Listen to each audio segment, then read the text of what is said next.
anu hebat cek Kangjeng Nabi tambahan lamun Kangjeng Nabi Musa macana la ilaha illallah doang umat kula tambahan la ilaha illallah wahdahu la syarikalah lahul mulku wa lahul hamdu wa yumit wa huwa ala kulli syai'in qadir. Gusti Rasul macana sabaraha eta pangsa etik tak 100 lamun hayang mantep mah 10.000 tuh sebenarnya 10.000 teh ngagibeg pangsa etikna 100 rada sedang 1000 la ilaha illallah wahdahu la syarikalah lahul mulku wa lahul hamdu wa yumitu wa ala kulli syai'in naon deui Gusti Rasul maca kulhu 1000 poe eta lain lalagan tah poe eta mah lain lalagan ganjaranna pohara jasa ya Allah ya Rabb maca daon deui Gusti Rasul subhanallah 1000 alhamdulillah 1000 Allahu akbar 1000 Gusti Rasul atau mah teu keburunan naon sia mah kitu bae sih bege wayana poe Arafah atuh pasingkeun jang ka Allah pasingkeun jang ka Allah geus urang tetep ngaji tas ngaji balik langsung diimah siapkeun maca la ilaha illallah wahdahu la syarikalah lahul mulku wa lahul hamdu wa ala kulli syai'in qadir.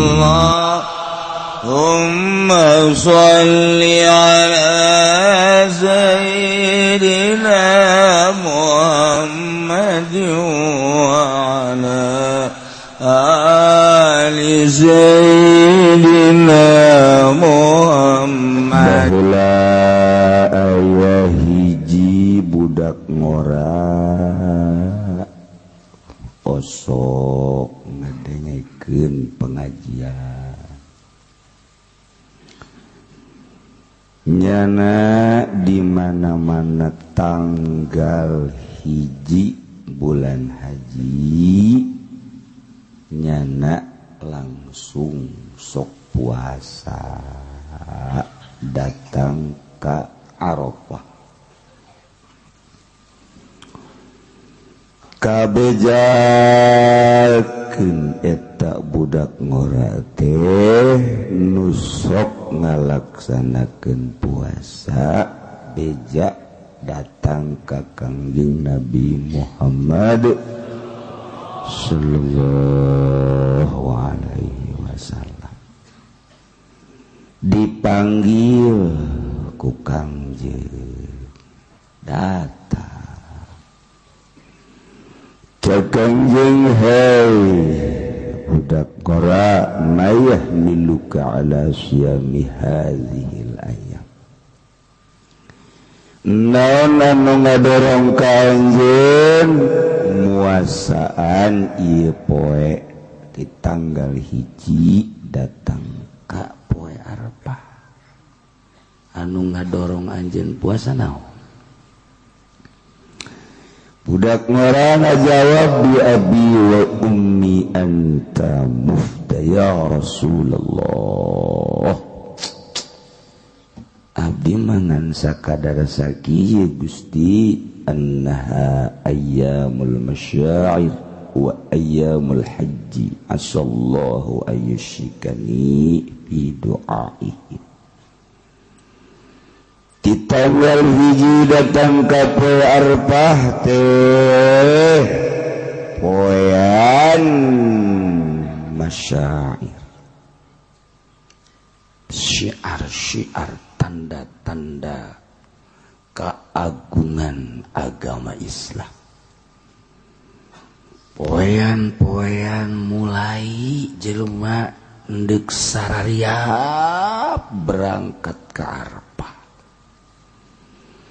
teureun-eureun jelema ngadarua timimiti tanggal 1 geus memfokuskan diri untuk kumpul di Arafah ngadarua nyana berbagai bahasa jeung berbagai kahaya terutama hayang dihampura dosa, hayang diberi kejembaran hate wau ka Gusti, hayang diberi kesenangan akhirat eta Gusti. Sakitu Gusti abdi mata lantaran atuh loba nu ngadoa abdi puasa sugan be doa eta datang ka abdi. Abdi nu puasana nu di Mekah ngadoa atuh geus sugan abdi ka bawah ai kitu menutup puasa pan Gusti meureun teu nyarambung ai kitu mah puasa sugan tah abdi dihijikeun ka Mekah teu abdi mah munggah haji teu abdi mah puasa hayang dihijikeun jeung pamenta jelema nu marunggah haji. Cek Kanjeng Nabi atuh teh lain sambarangan maneh. Ya fa inna laka bi kulli yaumin tasumuhu adla mi'ata raqabatin wa mi'atan badaratin wa mi'ata farasin yuhmalu 'alaiha fi sabilillah. Anjeun lamun hayang nyaho ngalaksanakeun puasa di tanggal hiji datang ka tanggal 9 Arafah teh sapoe-sapoena nuku anjeun dilaksanakeun puasa eta teh sarua eujeung ngamerdekakeun 100 abid, sarua jeung nyodakohkeun 100 onta 100 kuda di jalan sabilillah. Abo kudu jasa teh ganjaran masyaallah. Bahkan lamun datang ka poe tarwiyah ditingkatkeun ku Gusti Allah falaka fiha adla alfi raqabatin wa alfi badanatin wa alfi farasin malu alaiha fisabilillah. Di poe tarwiyah mah sabanding jeung 1000 ngamerdekakeun 1000 budak, sodako 1000 onta 1000 kuda. Sodakona lain sambarangan sabilillah ngaluhurkeun agama Allah. Ambo lamun datang ka poe Arafah palaka fiha adla alfai raqabatin wa alfai badaratin wa alfai farasin malu alaiha fisabilillah. Lamun poe Arafah mah sarua jeung 2000 abid dimerdekakeun, 2000 onta disodakohkeun, 2000 kuda dipake sabilillah. Oh, horeng gede jasa gajarana. Tadu batak mulai di tanggal hiji datang ka tarwiyah Arafah nunggeus karolot nunggeus kolot teh. Anu geus moal ka mana deui teh mah geus keur diintip bae ku malakal maut. Dula deuleu we nyana wal kebal. Tah eta wayahna puasa. Masyaallah. Ulah datangkan teu puasa jang nu karolot. Ai nu ngora atuh nu kolot bae nu geus teu boga tanaga puasa tuh komo nu ngora. Tah, atuh nu ngora deui tanagana gede kene atuh nu kolot bae puasa tuh komo nu ngora. Geus kabehan urang laksanakeun puasa tanggal hiji haji tepi ka poe Arafah. Bahkan dina hadis nu diriwayatkeun ku Ibnu Abbas ti Kangjeng Nabi Muhammad sallallahu alaihi wasallam saur Kangjeng al-yawmul ladzi ghafarallahu fihi li Adam alaihi salam awalu yaumin min Dzulhijjah.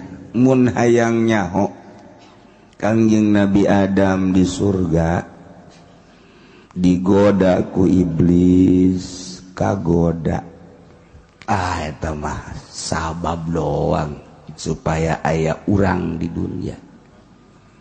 Mun nyana di akhirat bae di ditu di surga atuh moal aya Jokowi, moal aya Megawati, moal aya si eta. Tah. Jadi eta juturun kageng Nabi Adam. Ihbib.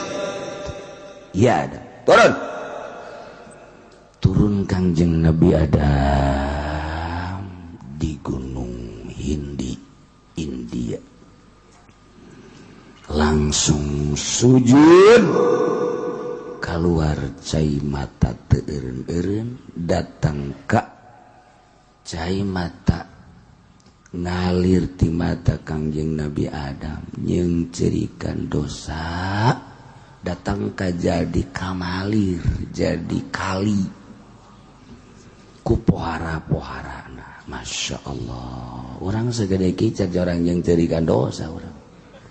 Lamun gitu mah dagang rugi cerik pernah atawa kabogoh ninggalkeun cerik tamata atau apa bajikan manyun bae ceri kayak gitu mah dosa dan pernah diceng-cerikan urang ilah kebedegongan urang cerik teh nyeng-cerikan dunia be nyeng-cerikan dunia tinggalkeun ku awewe cerik ya lain lalaki mah lain gitu tinggalkan gua we yo HDG ganti aing ganti setang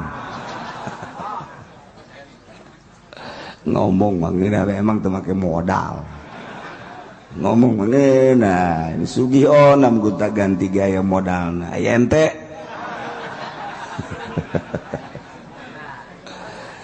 itu leungit ini tayang kawin deui cak anu neuk dikawin mangga bae abdi masal di mas kawinan 50 gram bae. Waduh puguh nu itu ge kabur gara-gara kurang napakah.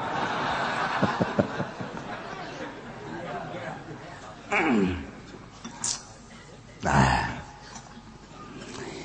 langsung dihampura ku Gusti Allah awalu yaumin min Dzulhijjah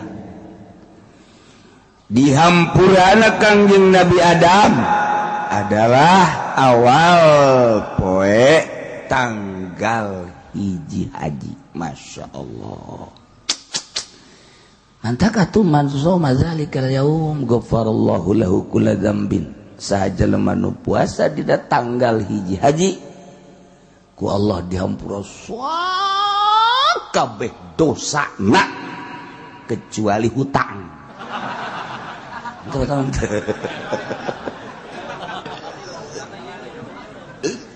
Hutang dihampura mah tumina urang parwasa bae geus. Kudu dibayar teh hak adami.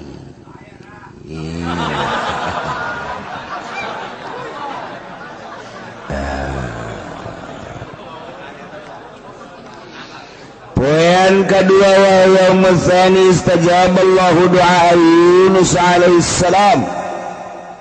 Kangjeng Nabi Yunus diutus ku Gusti Allah di negara Nainawa bagian Baghdad Barat teu nurut umatna eueuh hiji-hiji acan nu nurut eueuh hiji-hiji acan tamah.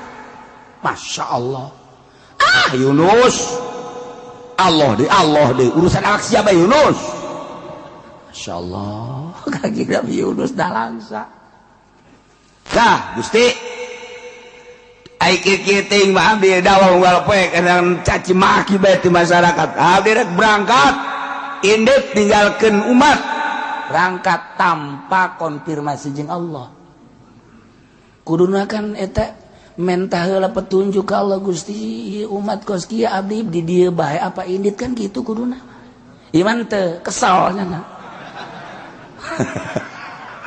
kesal aduh itu jangan contoh maksudnya jangan contoh urang berangkat kulantaran tanpa petunjuk ti Gusti Allah nyana berangkat ninggalkan umat naik kapal datang ke tengah-tengah laut oyang kapal wah beh kaget keputusan nahoda jeung awak-awak kapal bahwa ieu mah kudu diundi lantaran aya jelema anu mah hiwal ka pangeran sasanu engke undianna keluar eta kudu dibalangkeun ka laut setuju atau tidak setuju cak Kangjeng Nabi Yunus da aing asana ieu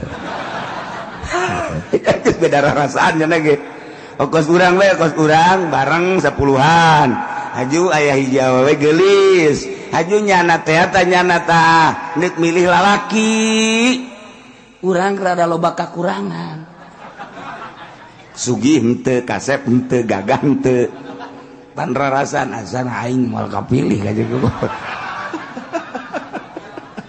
ya geus rada aya rarasan sanajan ngahiji mah ngahiji bae ngan lain deui rarasan moal ka jeung hukum agama bener bae iki Kangjeng Nabi Yunus rarasan lain kotlok keluar Yunus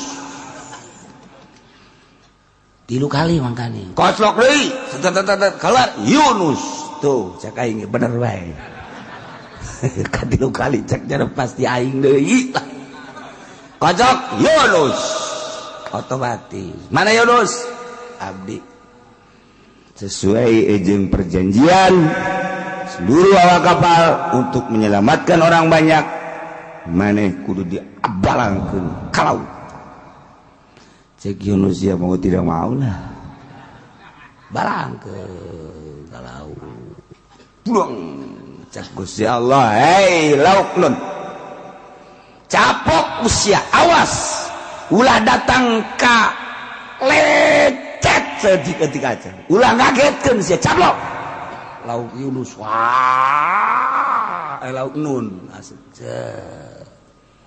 Yunus di jero lauk ya Allah nyapoe nyapengap di jero teh bisa napas teh lamun lauk calangap wet di jero lauk atuh wiridan ya la ilaha illa anta subhanaka inni kuntu minadz zalimin la ilaha illa anta subhanaka inni kuntu minadz zalimin la ilaha illa anta subhanaka inni kuntu minadz diijabah doa Kangjeng Nabi Yunus diijabahna tanggal 2 haji Masya Allah mantap dikeluarkan fa akhrajahu min batnil hut keluar Kangjeng Nabi Yunus disemprotkeun ku lauk sok di negara nenawa pinggir laut langsung sakumaha orok mah Kangjeng Nabi Yunus orok leket teh itu tanaga tah eta tanggal 2 kayak panjang kayak ditafsir ieu mah man shoma zalika yaum kana kaman abadallaha ta'ala sanata man shoma sahaja lemanu puasa dina poe eta tanggal 2 sarua jeung ibadah ka Allah satahun lam yasillah ti ibadati torpatain sarua jeung ibadah satahun teu pernah maksiat sakicep-kicep acan bau tanggal 2 tah masyaallah poean katilu istajaballahu fi du'a Zakaria alaihi salam dina poean katilu Gusti ngaijabah kana doa Kangjeng Nabi Zakaria Kangjeng Nabi Zakaria rek dibere anak padahal geus sekolah cirina Gusti sok bae maneh ngadoa terus-terusan cirina di mana-mana geus teu hayang ngomong 3 poe 3 peuting bakal dibere tah 3 poe 3 peuting bener Kangjeng Nabi Zakaria teu hayang ngomong sama sakali jeung jelema teh teu hayang we izin kudu eta ku resep-resepna ngomong jeung Allah indah jasa tah tanggal 3 eta kajadianna tanggal 3 haji lumantak man shoma dzalikal yaum istajaballahu du'aahu saha jelema nu puasa dina poean katulu haji Allah bakal nyubadanan kana doana tah mun hayang diijabah doa puasa tanggal 3. Ya Allah ya Rabbi abdi dagang kieu bae dagang mah dagang di modalan ambruk deui cak Allah atuh bongan sia tolong kunaon teu make aturan dagang ditaulah ngeridit ditaulah make duit bang sia mah bang bae geus goblok sia mah tolong lamun sia bener dijabah ku aing dijabah gua asal urang bener.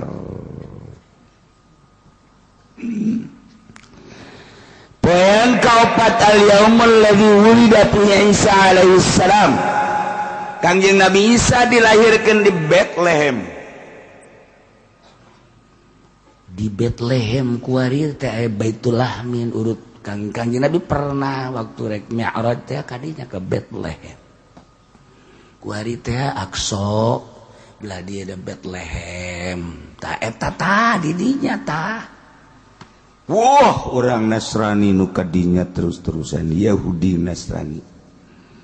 Tah eta teh tanggal 4 dilahirkeun Kangjeng Nabi Isa alaihi salam 4 haji. Lumadak man shoma dzalikal yaum nafallahu anhul ba'sa wal faqra. Sajelema nu puasa dina poe eta ku Allah bakal dileungitkeun seluruh kasusah jeung kabingung jeung kapakir. Ya Allah, asana ieu bae nu poe ieu nu pantah. Ieu mantap. Oh parah ieu tanggal 4 bae ya Allah ya Rabb. Bahkan tambah nafakana yaumul qiyamah masa paratul bararatil kiram ke di poe kiamah dibarengkeun jeung bararagus jeung nu marulia para rasul, para nabi, para wali, para syuhada. Nah hiji kadinya. Ya Allah, ieu tanggal 4 pohara. Insyaallah. 5. Wa yaumul khamis al-yaumul ladzi wulida fi Musa alaihi salam. Tanggal 5 haji hari kelahiran Kangjeng Nabi Musa alaihissalam. Kangjeng Nabi Musa dilahirkan tanggal 5 haji langsung dipikeun ka Bengawan Nil tanggal 5 haji atas perintah Allah saat Fir'aun biadab selalu membunuh orok lalaki tapi justru datang ke istana Firaun ke kawasan Allah bahkan udah kabunuhnya anak dek merangannya anak man shoma dzalikal yaum bari'a minan nifaq aw min azabil kubri sajelema nu puasa dina tanggal 5 haji bakal aman merdeka tina panyakit nifaq jeung tina siksa kubur. Masya Allah. Genap. Wal yawmus sadisu al yawmul ladzi fatahallahu ta'ala li nabiyhi fihi al khair. Poean kagenep poean Allah ngamenang-menangkeun ka nabi ngabukakeun dina poe eta kahadean kabagusan dibuka kunci kebaikan poe eta dumantak bangsa mahu jelema nu muasaan poe tanggal genep haji yanzurullahu ilaihi birrahmah fala yu'adzabu ba'dahu abadan bakal dilirik ku Gusti Allah ditinggalikeun dengan penglihatan rahmat di kucuran rahmat sehingga orang bisa terlalu ngadungsek kana dunia ditinggalian mata hati orang teh ka akhirat ka jelema dedeuhnya atuh ibadah ge mantep sehingga moal disiksa terus datang ke yaumul kiamah. Oh, mantapnya asa tuh.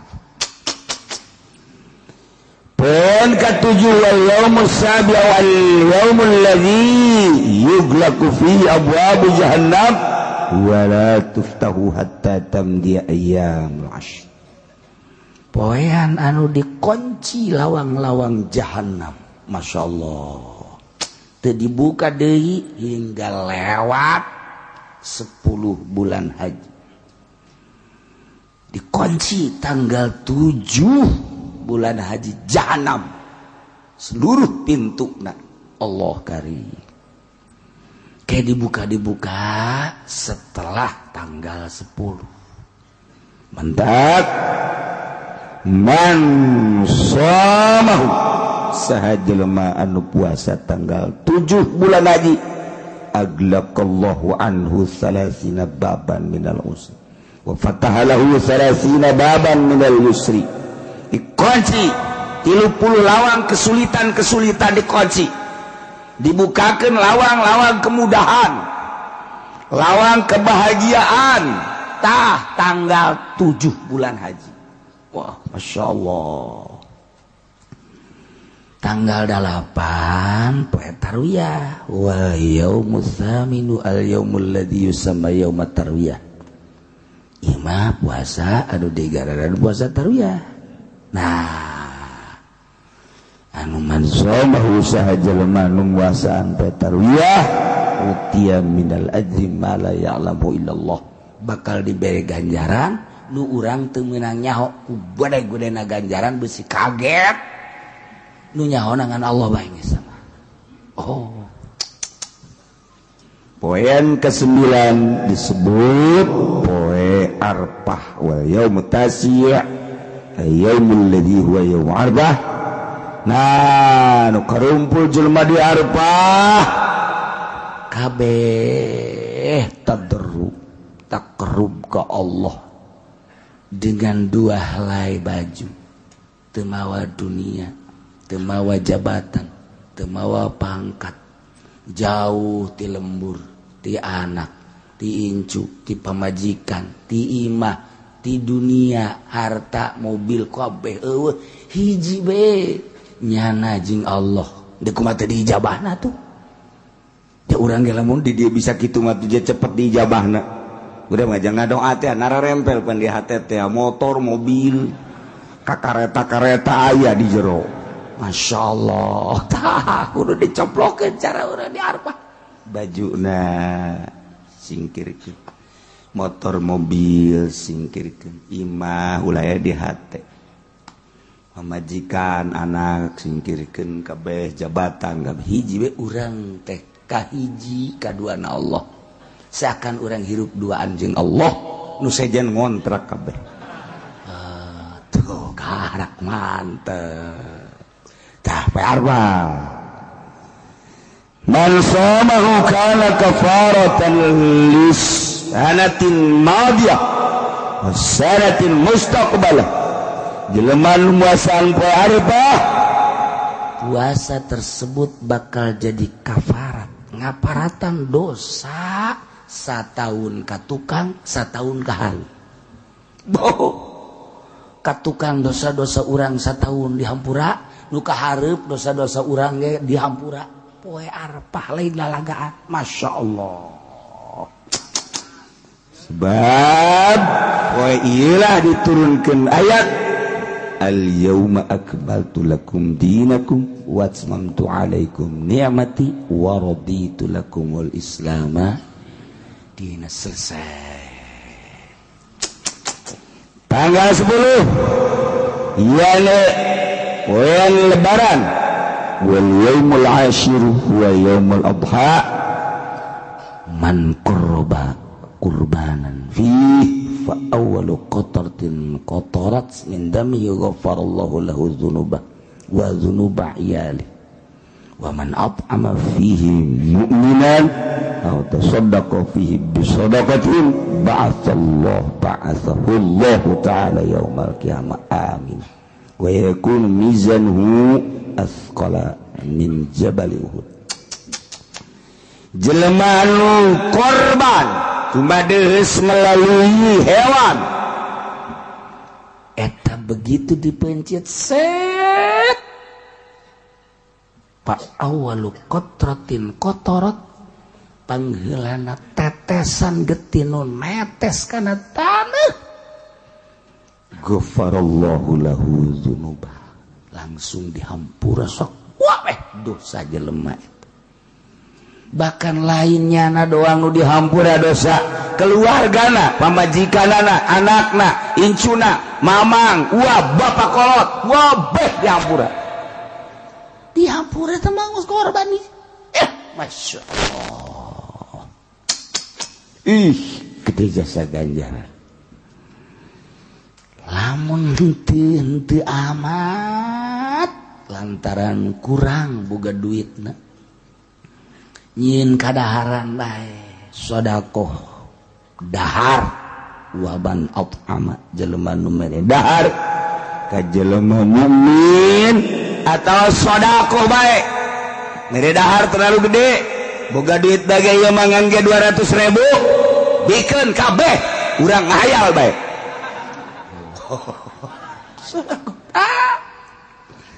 ba'atsahullahu ta'ala yaumal qiyamah Allah bakal ngahudangkeun yaumal qiyamah aminan aman tentram tenang ieu ku gede-gedena ganjaran tanggal 10 haji bahkan ditimbang begitu ditimbang amal timbanganana asqala min jabali uhudin leuwih berat tibatan gunung Uhud wah langsung puasa naon kitu ngaranna ku korban doa atawa sedekah dina tanggal 10 sesuai jeung kadar kaayaan urang boga duit rada gede korban urang boga duit rada leutik korban mah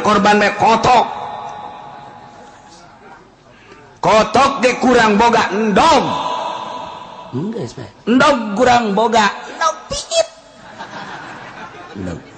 endog piit lagi ulah dibikeun ka batur hakan ku sia beres kabeh cek malaikat tuh budak ieu bau pupurieuna mah teh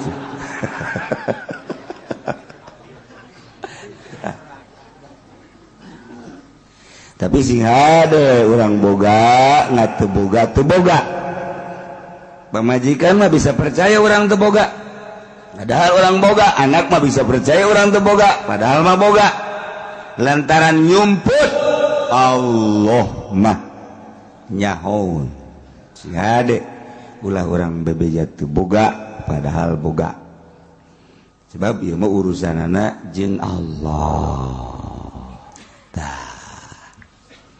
iraha kiai tanggal hijina setelah dihitung melalui perhitungan kitab falak karangan Kiai Mansur Sulamun Nairen oge aya anu ngitung deui kitab Musyati jatuh tanggal hijina poe Sabtu tah Sabtu hareup Sabtu Minggu Senin berarti tanggal 10 lebaran urang poe Senin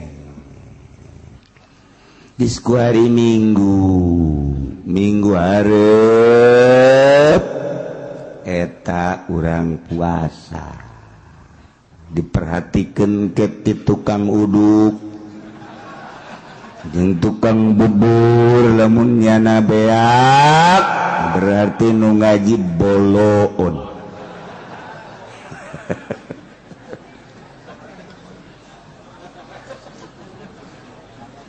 pacenah aing mah moal ngadahar uduk di dinya deuk di imah beleuh boloon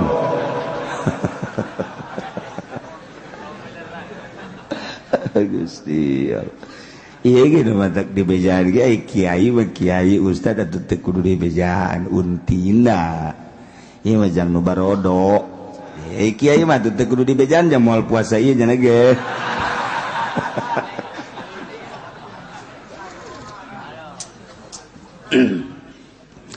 di bejaan soteh ieu supaya tertarik sebab urang mah bodoh akhirat hai dunia mah pinter dagang maju baik jabatan naik baik pangkat itu kene berarti kan pinter dunia mah tapi akhirat bodoh sebab urang mah ibadah ge kudu make bobotoh bae asal teu kadenge bobotoh da beh henteu puasa teu ngalaksanakeun tetapi ai kadenge-kadenge teuing mamanya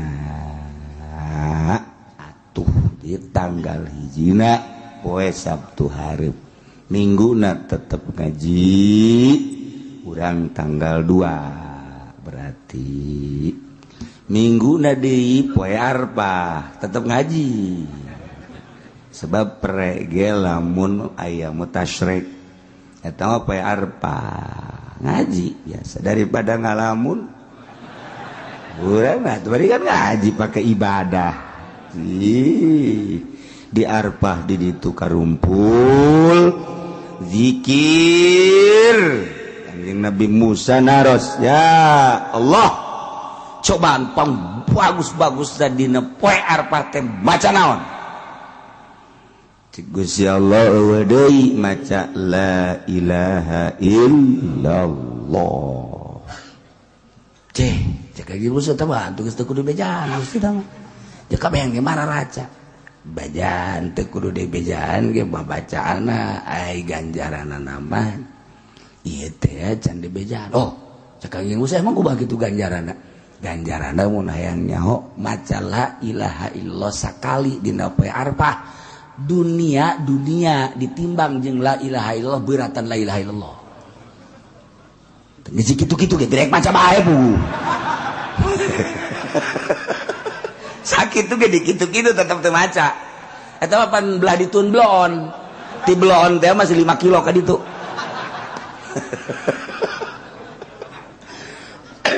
ya Allah karim pohara tuh cakang Nabi Musa makana paingan Gusti bere padahal mah teh osok dibaca ngan teu nyawa lebah cek Gusti Allah tak mun dibacana poe eta timbang di akhirat la ilaha illallah hiji jeung dunia langit bumi katut esida biratan la ilaha illallah dina poe eta ya Allah Gusti pohara amat bara bejakeun ka umat maneh bari dibejakeun ku Kangjeng Nabi Musa dilanjut ku Kangjeng Nabi urang kuari nyaho tina riwayat eta haji urang teu maca bolo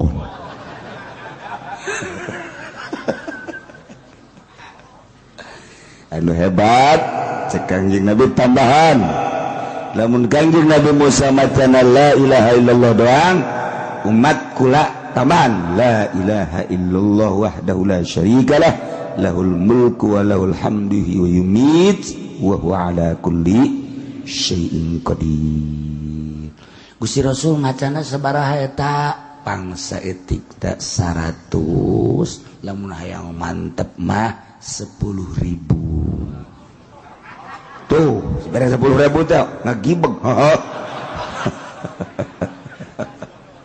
pangsa etikna 100 rada sedang 1000 la ilaha illallah wahdahu la syarikalah lahul mulku wa lahul hamdu wa yumitu wa ala kulli syai'in naon deui Gusti Rasul maca kulhu 1000 poe eta tah lain lalagan tah poe eta mah lain lalagan ganjaranna pohara jasa ya Allah ya Rabb maca daon deui Gusti Rasul subhanallah 1000 alhamdulillah 1000 Allahu akbar 1000 Gusti Rasul atau mah teu keburunan naon sia mah kitu bae sih bege wayana poe Arfah atuh pasingkeun jang ka Allah pasingkeun jang ka Allah geus urang tetep ngaji tas ngaji balik langsung diimah siapkeun maca la ilaha illallah wahdahu la syarikalah lahul mulku wa lahul hamdu wa ala kulli syai'in qadir insyaallah ke doa nu paling praktis doana ke minggu hareup ditulis ku kula jang bawaeun fotokopi tempelkeun bloon deui bae lain dibaca ditempel baca doa baca oke insyaallah minggu hareup tapi ieu mah urang bae anu teu ngaji ulah dibere ulah ieu mah jang urang bae nu ngaji geus lamun minggu hareup teu ngaji ulah dibere ulah emang kurang gitu urang ge can pugu maca teu kowonya ana di dibere tah insyaallah ke supaya mantep ieu mah jang aki-aki jangan aki-aki we nu geus deukeut ka hareup ka ditu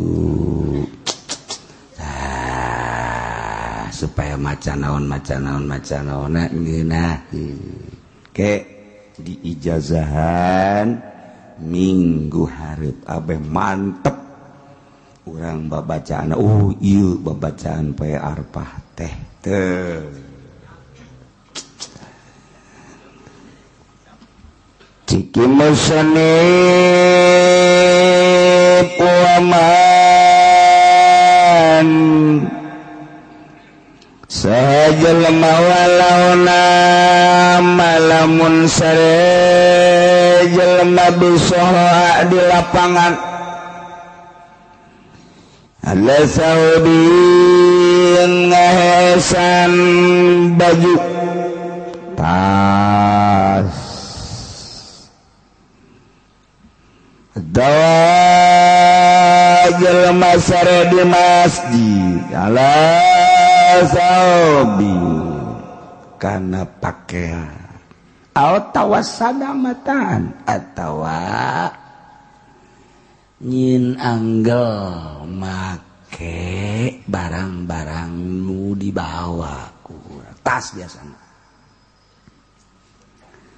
Zaid di lapangan mah di orang mah tilok lantaran di orang mah lain cara di daerah timur balalakonan sok jauh kayak lapangan sare di dinya antar kampung antar kota jauh di urang mah tuh geus lapangan bagala keur kula leutik mah Tangerang Serang wah tuh ablag-ablagan Pak asal geus Cikupa terus Belaraja ka ditu apeng-apengan ka Serang eueuhna naon kiri kanan teh masyaallah ngeplak jauh rarasan ka Serang atawa keur zaman kula mondok ka ditu ka Garut ka Kresek encan aya tol encan aya patas ieu teh naik mobil Bogor terus eureun-eureunnan Malulu mantap jadi nyaho lembur geus kenek nyaho naon kata ngomong Malulunya na pengkolan kiri kakarek warung nasi loban eureun di warung nasi mantap-mantap jadi kan itu teh angel sebab eureun-eureunnan Malulu tapi kan eta di Cianjur masih kena ngeplak jalan Cianjur Pak eta teh di Cianjur kota ka Ciranjang bae ka Ciranjang ngeplak sisi teh can aya bangunan ke Ciranjang ka Cipatat atuh masih kene can aya naon masyaallah tangkal kayu bae gelelede Cipatat Bandung pada larang eta teh masih kene carang imah teh ya baheula kuari mah rapet di dieu urang di dieu di Tangerang datang ke Serang datang ke Pandeglang mana coba nu ngomong rapet kabeh malah marah ribut dihareup ieu hayang ieu hatang ieu hayang ribut jadi geus carita lapangan teh hese kecuali Lampung aya keneh lapangan urang ziarah baik ka ditu ka mana ka Wali Sanga masih ngaralep plake kuari nyara rambu ieu mazhaid sare di masjid mawatas tasna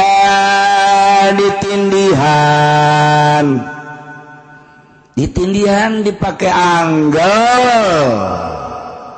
tah eta teh nindihan teh eta sarua jeung ngaraksa jadi eta teh ngaraksa barang teh ku ditindihan eta teh geus ngaraksa berarti. Tadi keur nyaritakeun barang kudu diraksa dina tempat raraksaanana, mobil di garasi, motor di garasi, baju di lamari, eta raraksaanana ngaranna. Eta keur nyaritakeun tempat ngaraksana. Tah kumaha lamun urang sare di masjid? Barangna ditindihan ku urang yakna dipake anggal eta ge geus termasuk raraksaan geus lamun aya jelema Zaid misalna sare di masjid tasna ditindihan ku nyana haju dicokot eta berarti nyokot dina tempat raraksaanana mun kapanggihan potong leungeunna gitu. Tapi lamun kieu mah Zaid sare di masjid tasna ditendon di tempat sendal bebejan teu ka tukang nungguan tendon di tempat sendal kan mah lain tempat tas karena tempat sendal lain daraga lain daraksana kecuali nyana bebeja ka tukang ngajagana ditolong jagain tas saya oh ya deui tah mah berarti lamun paling tetep eta lamun aya nu ngajaga nama potong. Nah kuari Zaid sare di masjid aya tasna digantungkeun di datihang atawa ditendeuh di WC atawa ditendeuh di tempat sendal teu bebeja kanu nungguanana leungit eta nu malingna teu kudu dipotong. Lain halal lain teu kudu dipotong. Doraka ya gadana ge hitung-hitungan lain deui. Tapi lamun diheesan potong leungeunna kisos carana. Teu beda sebab tata raksaanana.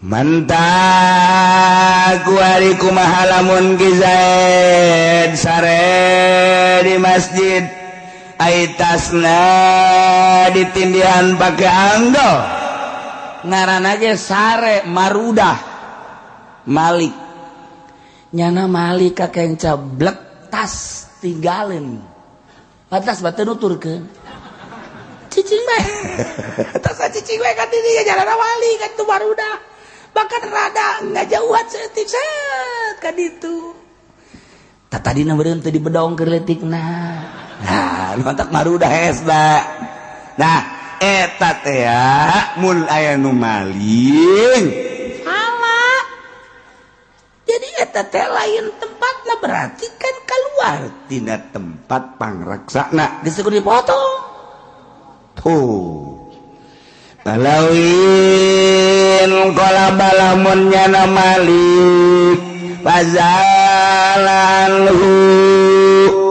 leungit tiane ngageser tidinya ti manehanana atuh pala murad berarti nyana eta pamalingan maling lain dina raraksaanana geus ketika beunang pamalingan adili teu kudu dipotong sebab maling lain dina tempat raraksaan eta barang sebab lamun di masjid kudu ditindihan tuh kan kos gitu diceritakan ya jelema di masjid sholat aitas dari tenen di tukang tenen dari tukang di tukang makan teu kadeuleun punyana teu kadeuleun ieu lamun anu maling tah eta teh nu maling mun kapanggih deui teu kudu dipotong sebab itu di tukang makan teu kadeuleun kecuali dititipkeun ka kitu pengurus masjid tapi lamun dihareup lain deui dihareup mah bab kadeuleu urang salat kemudian tas ditenden dihareup ai prak dipaling tajong habak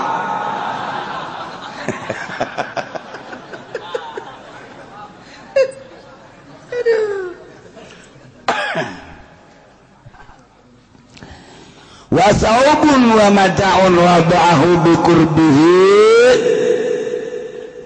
ari baju barang-barang nu ditenden deket nyana bisohra di lapangan termasuk di masjid illa hazahu lamun kunyana kadeule muhrazun sakumaha tadi salat di masjid teuneun dihareup kadeule kurang atawa urang diuk tas diteuneun dihareup kadeule kurang eta muhrazun tempatna berarti sanajan kurang teu dicekelan lapangan asal kadeule didileukeun ku urang aya nu maling